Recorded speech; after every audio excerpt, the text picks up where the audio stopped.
제가 최근에 원소와 관련된 이야기를 많이 했는데요. 물리적인 측면에서 보면 더 이상 쪼갤 수 없는 입자는 원자라고 불립니다. 이 세상 모든 물질은 원자들의 결합에 의해 만들어지는데 이 원자를 우리가 직접 관찰할 수 있는 현미경이 존재하는 사실을 알고 계신가요? 과연 원자들은 어떻게 생겼고 또 어떻게 배열되어 있을까요? 오늘은 이 원자들의 모습을 우리의 눈으로 직접 관찰할 수 있는 현미경에 대해 이야기를 하려고 하는데요. 이전 편들에서도 이야기했지만 우리가 살아가는 세상의 물질을 구성하는 가장 근본적인 입자에 대한 궁금증은 고대부터 현대까지 끊임없이 많은 과학자들의 관심과 연구 대상이 되어왔죠. 특히 19세기 후반부터 원자, 원소에 대한 연구가 활발히 진행되면서 이 원자를 직접 볼 수 있는 현미경을 만들려는 노력이 있었습니다. 그런데요, 우선 현미경 하면 어떤 것이 떠오르시나요? 저는 초등학교 시절에 양파의 껍질을 염색해서 표피세포를 관찰했던 실험이 강렬하게 기억나는데요. 제가 공부를 시작했던 시절까지도 현미경 하면 저는 이 양파의 표피세포를 관찰하던 광학현미경이 현미경의 전부인 줄 알았어요. 그래서 처음에 현미경 공부를 하라고 했을 때 좀 자괴감이 들었습니다. 아, 내가 대학원까지 와서 현미경을 공부해야 하는가? 하고 말이죠. 그런데 이 원자를 보는 현미경은 그동안 제가 알고 있던 현미경과는 완전히 다른 차원의 현미경이었습니다. 이 분야는 제가 가장 오래 해왔던 분야이기도 하고요. 지금도 하고 있는 분야입니다. 그래서 정말 아껴두었던 내용인데 아끼면 뭐하나 라는 생각에 오늘 준비를 한번 해보았습니다. 또 제 주 전공 분야를 이야기하는 것이라 너무 신나기도 하네요. 다만 이 분야가 이런저런 물리 관련된 이론들이 많아서 좀 어려울 수 있지 않을까 하는 걱정이 있기는 한데 과학, 공학이라는 분야가 항상 쉬울 수 없잖아요. 제가 최대한 쉽게 설명드리려고 하니 끝까지 저와 함께 해주시면 좋을 것 같네요. 그럼 10번째 뭉치과학 이야기, 원자를 직접 관찰할 수 있는 공극의 현미경에 대한 이야기를 시작해보겠습니다. 일반적으로 우리가 알고 있는 현미경은 빛을 광원으로 이용해서 물체를 확대하는 현미경인데요. 여기서 광원이라는 말은 빛을 내기 위해 어떤 에너지를 이용했는가를 의미합니다. 우리가 일반적으로 알고 있는 현미경은 빛, 즉 가시광선을 광원으로 이용한다고 해서 광학현미경이라고 부릅니다. 이 광원이라는 말은 뒤에 한 번 더 나오니 꼭 기억해두세요. 그럼 광학현미경은 언제 처음 발명되었을까요? 광학현미경의 역사를 찾아보면 16세기까지 거슬러 올라가는데요. 독일 안경 제조자 한스 얀센과 그의 아들 자카리아스 얀센 부자에 의해 개발되었습니다.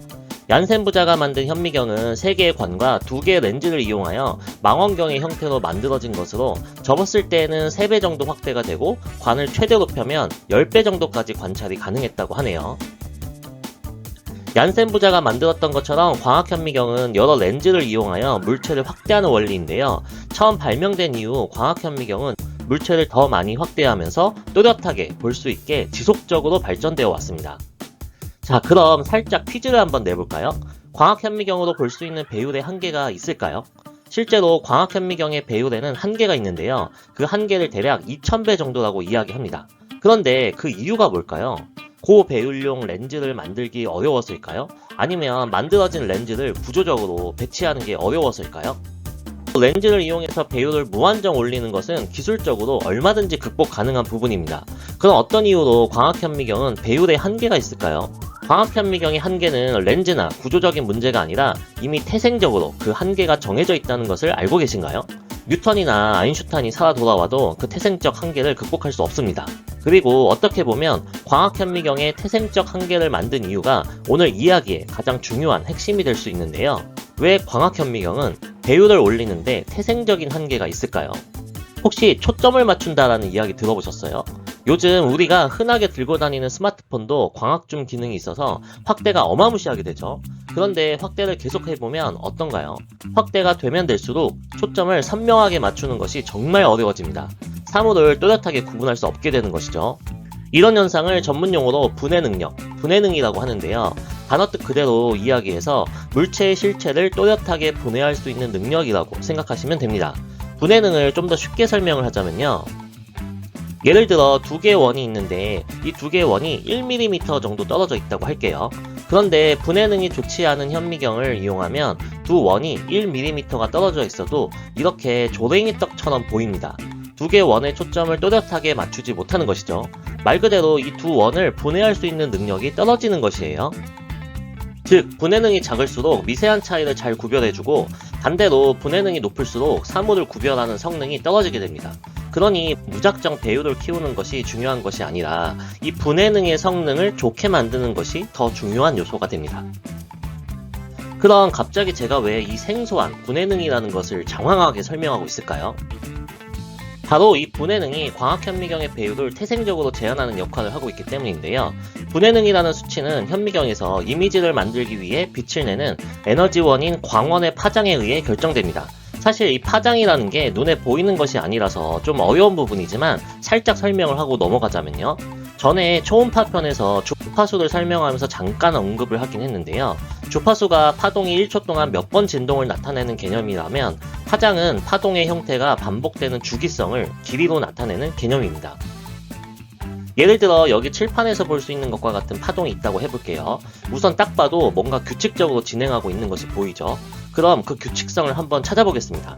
자, 이 파동은 A 지점에서 B 지점까지의 거리인 1m 구간에서 움직이는 모습을 그대로 계속 규칙적으로 진행을 하게 됩니다. 즉 1m의 주기를 가지고 파동의 모습이 반복되고 있는 것이죠. 이때 파형이 반복되는 기본 길이를 바로 파장이라고 합니다. 즉 이 파동의 파장은 1m가 되는 것이죠. 참고로 파장은 그리스 알파벳 람다를 이용하여 정의하고 있어요. 자, 다시 분해능으로 돌아와서요. 현미경의 분해능은 광원의 파장 길이에 의해 결정된다고 했잖아요. 이 분해능을 예측하는 식들도 몇 개 있지만 단순히 이야기해서 현미경의 분해능은 광원의 파장이 짧아지면 짧아질수록 급격하게 줄어들게 됩니다. 즉 광원의 파장이 짧을수록 매우 우수한 분해능을 얻을 수 있게 되는 것이죠. 자, 그럼 광학현미경의 경우를 생각해 볼까요? 광학현미경은 가시광선을 광원으로 사용하는데 이 가시광선의 파장은 대략 400에서 800나노미터 사이로 딱 정해져 있습니다. 광학현미경의 광원이 가시광선인 이상 가시광선의 파장대에서 얻을 수 있는 분해능을 뛰어넘을 수 없게 됩니다. 광학현미경을 아무리 구조적으로 잘 만든다고 해도 가시광선의 파장 특성상 특정 배율이 넘어가기 시작하면 분해능이 그에 미치지 못해 사물을 제대로 관찰할 수 없게 되는 것이에요. 자, 그럼 이제 왜 광학현미경은 태생적으로 이미 분해 능력의 한계치가 정해져 있게 되는 것인지 이해가 되시겠죠? 제가 앞에서 파장이 짧아질수록 분해 능력이 더 높아지고 배율을 더 확대할 수 있는 현미경을 만들 수 있다고 했잖아요.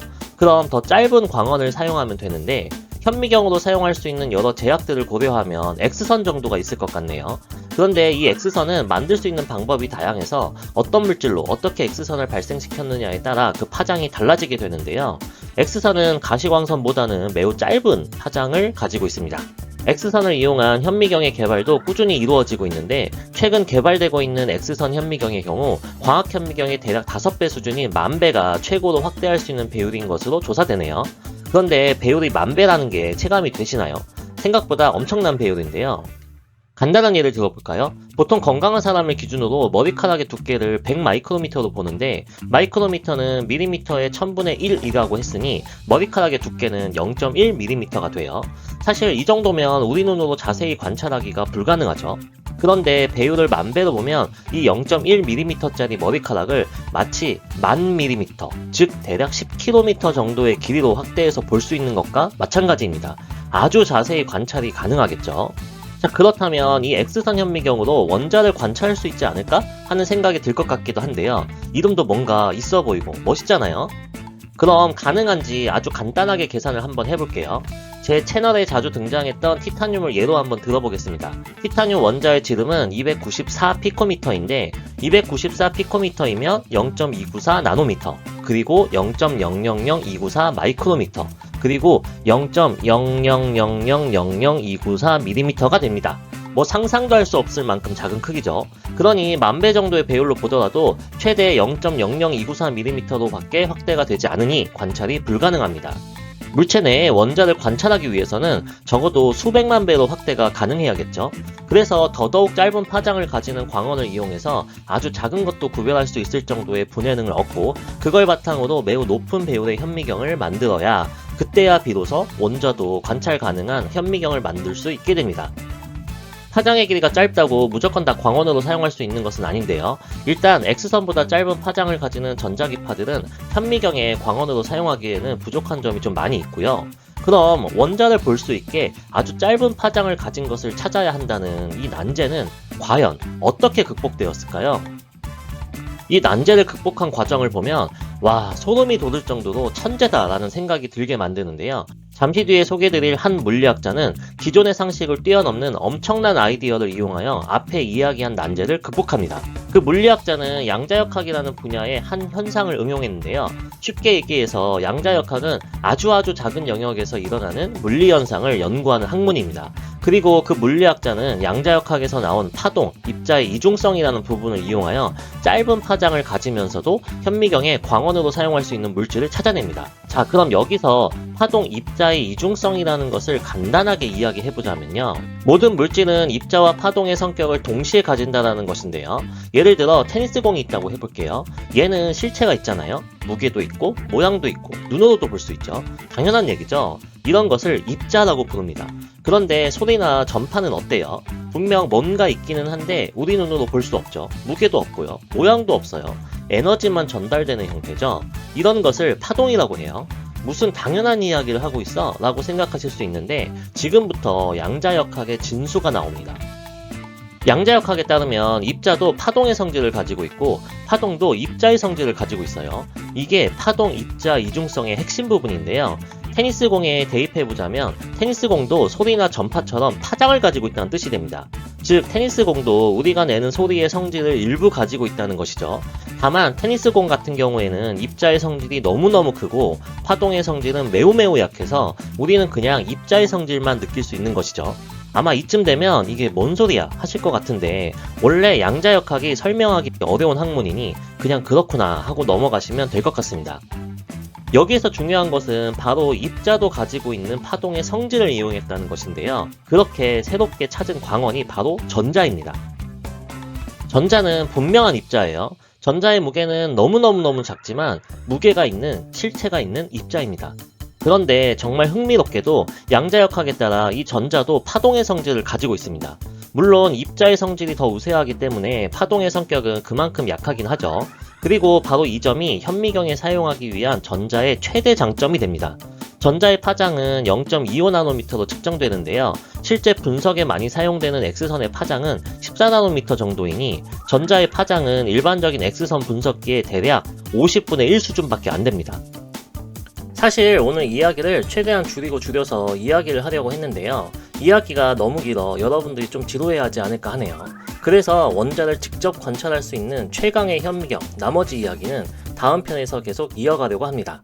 다음 편은 빠르게 업로드할 예정이니 꼭 구독과 알림 설정, 좋아요 눌러주시고 기다려주시면 감사하겠습니다. 그럼 다음 편에서 다시 뵐게요.